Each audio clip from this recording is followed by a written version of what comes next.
Hello students, welcome to our channel. Hope you have enjoyed the previous video on noun and learnt it.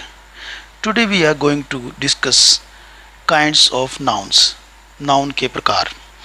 As we have discussed earlier, noun is a word used as the name of a person, place or a thing. जैसा कि आपको पहले बताया जा चुका है, noun का अर्थ होता है किसी व्यक्ति, वस्तु या स्थान का नाम. Thing, the word thing is use to mean anything that we can think of. कोई भी वस्तु जिसके बारे में हम सोच सकते हैं उसका नाम भी नाउन है. Now look at the sentence. India is a country. India is a country. The noun India refers to a particular country, but the noun country might be applied to any other state. We call India a proper noun and the country a common noun. जैसे कि sentence वाक्य से पता चल रहा है, India is a country. India एक विशेष नाम है, पर्टिकुलर कंट्री का नाम है, तो इसको हम पर्टिकुलर कंट्री को हम पर्टिकुलर नेम को हम प्रॉपर नाउन कहेंगे. और कंट्री किसी भी देश के लिए, किसी भी स्टेट के लिए लगाया जा सकता है, तो इसे हम कॉमन नाउन कहेंगे. So, example is John is a proper noun, boy is a common noun. America is proper noun and state is a common noun. The word boy is a common noun because it is the name common to all boys. Common noun. A common noun is a noun that refers to people or things in general. For example, boy, country, bridge, city, birth, day, happiness. Or we can say common noun is a name given in common to every person or thing of the same class or kind. Common here means shared by all. Common का मतलब अर्थ आप समझ रहे होंगे कि ये सामान्य है, किसी भी व्यक्ति के लिए यूज़ किया जा सकता है. कोई नाम जो कि सबके द्वारा शेयर किया जाता हो, यानी कि साझा. बॉय किसी के लिए भी यूज़ कर सकते हैं, कंट्री किसी भी कंट्री के लिए यूज़ किया जा सकता है, bridge, city, birth. John. John is a proper noun because it is the name of a particular boy. John एक विशेष नाम है, किसी विशेष व्यक्ति का नाम है, इसलिए इसको प्रॉपर नाउन कहा जाता है. प्रॉपर नाउन क्या है? A proper noun is a name that identifies a particular person, place और thing. For example, Steven, Africa, London, Monday. In written English, proper noun begin with a capital letter. आपको proper noun का विशेष रूप से इस बात का ध्यान रखना है कि प्रॉपर नाउन जो हमेशा कैपिटल लेटर से बिगिन करता है, शुरू किया जाता है, क्योंकि वो विशेष नाम है और किसी व्यक्ति या किसी विशेष नाम को हम कैपिटल लेटर से ही शुरू करते हैं. A proper noun is the name of a particular person और place. Proper means one's own. Proper means one's own, किसी का अपना, एक विशेष. Note, proper nouns are sometime used as common nouns. कई बार हमें प्रॉपर नाउन कॉमन नाउन के रूप में भी प्रयोग करते हैं. जैसे he was the Luqman. Luqman का मतलब होता है द वाइजेस्ट पर्सन, बुद्धिमान व्यक्ति of his age. He was the Luqman of his age. Now let us see collective nouns and abstract nouns. Collective जैसे कि नाम से ही पता चल रहा है, कलेक्शन, कलेक्टिव, समूह, group. Collective noun and abstract noun. Collective noun क्या होते हैं? कॉमन नाउन्स के बीच में से ही हम लोग ये चीज़ समझ रहे हैं कि कलेक्टिव नाउन्स का क्या अर्थ होता है.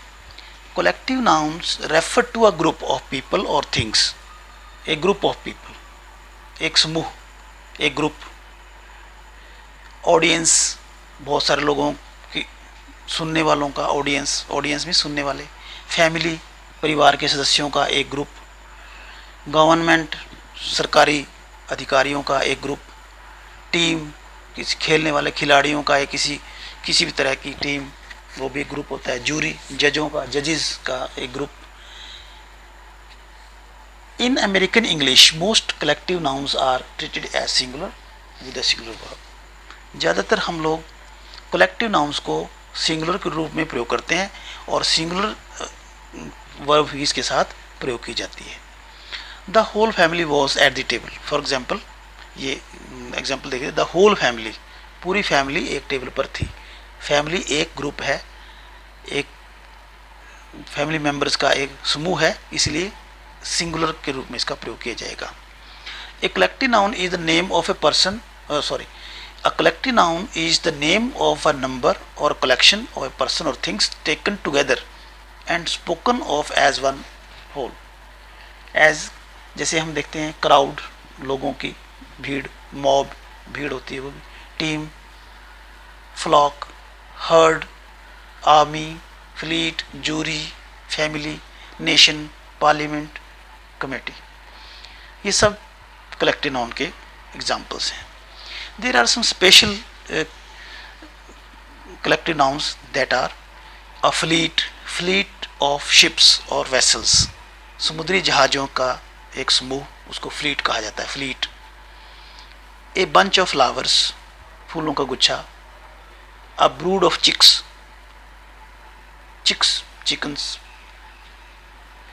उनका एक group, brood of chicks. A herd of cattle, पशुओं का एक समूह, झुंड। अ बंडल ऑफ स्टिक्स, लकड़ियों का गट्ठर। फ्लॉक ऑफ शीप, भेड़ों का झुंड कह सकते हैं, भेड़ों का ग्रुप कह सकते हैं। ए स्कूल ऑफ फिश, मछलियों का समूह। पैक ऑफ वोल्व्स, भेड़ियों का झुंड। एन आर्मी ऑफ सोल्जर्स, सिपाहियों का एक group, army. A crowd of people, लोगों की भीड़। A herd of cattle is passing. This is example used in the sentence. A herd of cattle is passing. Next is abstract noun. अब abstract noun क्या होते हैं? Abstract noun is a noun which refers to ideas, qualities, conditions of things that cannot be seen or touched and things which have no physical reality. Abstract noun का अर्थ है कोई idea, विचार हो, कोई quality, गुण हो, कोई स्थिति, कंडीशन, स्थिति हो, कंडीशन हो वस्तुओं की, उनको छुआ भी नहीं जा सकता, उनको देखा भी नहीं जा सकता। Which have no physical reality, और उनका कोई फिजिकल रियलिटी भी नहीं होती। ट्रूथ, सत्य। डेंजर, डेंजर, खतरा। हैप्पीनेस, खुशी। टाइम, समय। Friendship, humour. All these things are abstract nouns. इनको देख नहीं सकते, they cannot be seen or touched. इनको एहसास किया जा सकता है, उनको फील किया जा सकता है, परंतु उनको देखा नहीं जा सकता, उनको हम abstract noun कहते हैं। An abstract noun is usually the name of quality, action or state considered apart from the object to which it belongs. Abstract noun हमेशा ऐसा नाउन है जो किसी गुण को, किसी एक्शन को, किसी स्थिति को बताता है और हमेशा बिलोंग करने वाले से इसको अलग भी कंसिडर किया जा सकता है, समझा जा सकता है। जैसे कोई क्वालिटी, गुडनेस, अच्छाई। काइंडनेस, दयालुता है। वाइटनेस, सफ़ेदीपन है। डार्कनेस, अंधेरा है। Hardness, brightness. Honesty, wisdom, bravery. Action, कोई भी एक्शन हो सकता है। लाफ्टर, हंसना। थेफ्ट, चोरी हो जाना। मूवमेंट होना, जजमेंट होना। हेटेड, नफरत होना। ये एक्शंस हैं but can not be seen. State, state means position, स्थिति। जैसे चाइल्डहुड है, बचपना, बचपन। Boyhood, youth. Slavery, sleep, sickness, death, poverty. ये सब पोजीशंस हैं, स्टेट्स हैं, स्टेट हैं, स्थितियाँ। The word abstract means drawn of. Abstract का मतलब यही होता है ड्रा ऑफ कर लेना किसी चीज़ को। Abstract noun can be formed, उनको बनाया भी जा सकता है एडजेक्टिव से, फ्रॉम एडजेक्टिव। एडजेक्टिव से कैसे बनाएंगे? काइंडनेस फ्रॉम काइंड, काइंड से काइंडनेस बना सकते हैं। और ऑनेस्ट से ऑनेस्टी बना सकते हैं। वर्ब से, फ्रॉम वर्ब, वर्ब से कैसे बनाएंगे? Obedience from obey, growth from grow. And from common noun, common noun से हम लोग एब्स्ट्रैक्ट नाउन बना सकते हैं। Childhood from child, slavery from slave. Next is count and Mass nouns. Nouns can either be countable और uncountable, या तो noun गिनने योग्य होते हैं या वो गिने ना जा सकने योग्य होते हैं। काउंटेबल जो गिने जा सकते हो, अनकाउंटेबल जो गिने ना जा सकते हो। काउंटेबल नाउन्स और count nouns are those that refers to something that can be counted. जो गिने जा सकते होंगे उनको काउंटेबल बोलेंगे। और classification of noun is whether they are countable और uncountable. Countable nouns are the names of objects, people, etc. that we can count. For books, book, pen, apple, boy, sister, doctor, horse, all these are things which can be counted. Uncountable nouns can be called mass nouns, do not typically refer to things that can be counted, and so they do not regularly have plural form. इसलिए उनकी plural form नहीं हो सकती. Uncountable nouns are the names of things which cannot be counted.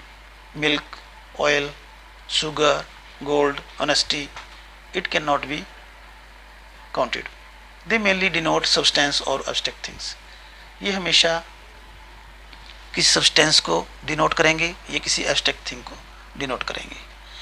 Countable nouns have plural forms while uncountable nouns do not. जो जिनकी हम गिनती कर सकते हैं काउंटेबल नाउन्स हैं, उनकी सिंगुलर और प्लूरल फॉर्म होती है. सिंगुलर मीन्स एक, सिंगल, सिंगल, सिंगुलर, एक. प्लूरल मीन्स एक से अधिक, अनेक. प्लूरल मीन्स बहुवचन. सिंगुलर एक वचन, प्लूरल बहुवचन. For example, we say books, but we can't say milks.